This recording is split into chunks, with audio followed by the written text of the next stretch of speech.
around my story. It all happened on my last holiday. It was a terrible experience. It was the worst holiday I have ever had. Me and my friend Renee, we decided to go to New Zealand. We were saving money for a very long time to go on this trip. It was our dream to go to the land of the Lord of the Rings. We had made reservations for flight at the end of July, and from that moment on, everything went wrong. It turned out that the flight was reserved for only one person, simply because a woman at the travel agency didn't understand us very well.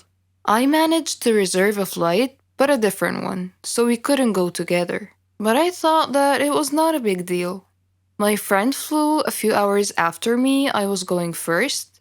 When I arrived at the airport, I was very happy because that meant that my holiday has just started and that nothing else could happen. And I was mistaken. When the hour of my flight was coming, I queued up to the custom clearance. My passport was right, and the next thing I had to do was to go through the metal detector. When I was passing through, it started to beep.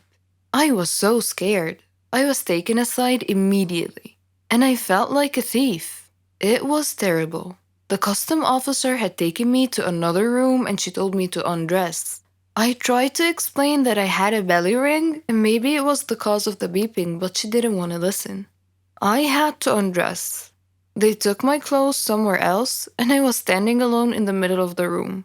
I was shocked and stressed. The woman came back after about 5 minutes, which seemed to be ages for me. She gave me back my clothes, but I was not allowed to put them on. She checked me one more time with a small metal detector, which was obviously beeping in front of my belly ring. Of course, the custom officials went through all of my things, but they didn't find anything. I was late for my flight, so I had to wait for another one. My friend was supposed to meet me at the airport, and it was me who should be waiting for her. She was terrified that I was not there, but fortunately, she decided to wait.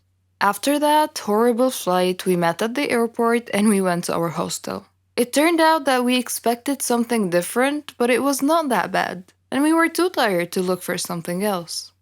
New Zealand is the most beautiful country I have ever seen, and we loved everything about it. The people, their customs, their food, basically everything, and the entire environment. We spent 3 weeks there. We had a really good time, but when the time ended, we had to fly back home. I was a little bit scared. This time, I decided to remove my belly ring. We came to the airport about 3 hours before the departure time. At the entrance to the airport, we saw an older woman who had a large card with the word written on it with capital letters, Poland. So I came up to her and I started to speak in Polish. She smiled and we started to chat together. When we were just about to leave, she asked me if I could take a box of chocolates with me and give it to her son in Poland. He was supposed to meet me at the airport because she would phone him. And of course I agreed. And then it started again. At the custom clearance, everything was okay. I came through the metal detector and nothing happened. My passport was alright. I was almost free when the custom officer asked me about the chocolates. I said that it was given to me by the lady at the entrance and that her son is going to take it back at the airport in Poland. The custom officer asked me to open the box. I didn't want to agree as it was not mine, but I had to. It turned out that inside there were not chocolates, but cocaine worth $20,000.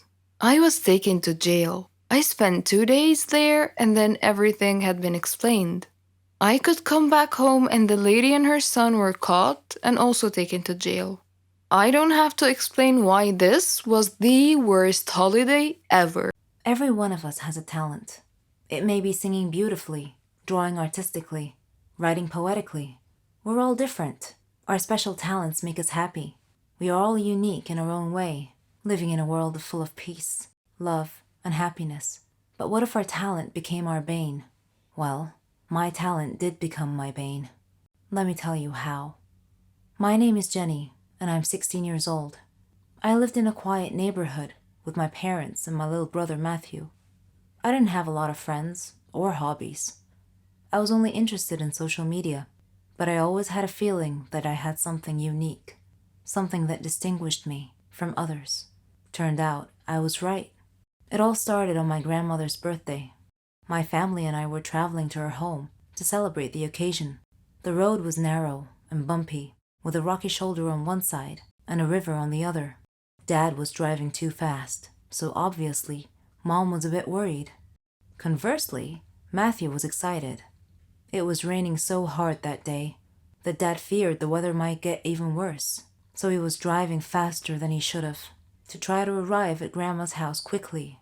I was worried too, but for a slightly different reason. I had a feeling of impending doom on that trip. The rain got progressively worse. There was almost continuous lightning and thunder. Suddenly, we saw a big truck that had stopped on the road ahead of us. Mom screamed. Dad swerved to avoid hitting the truck and lost control of the car, which had gone on one of its sides and off the road into the river.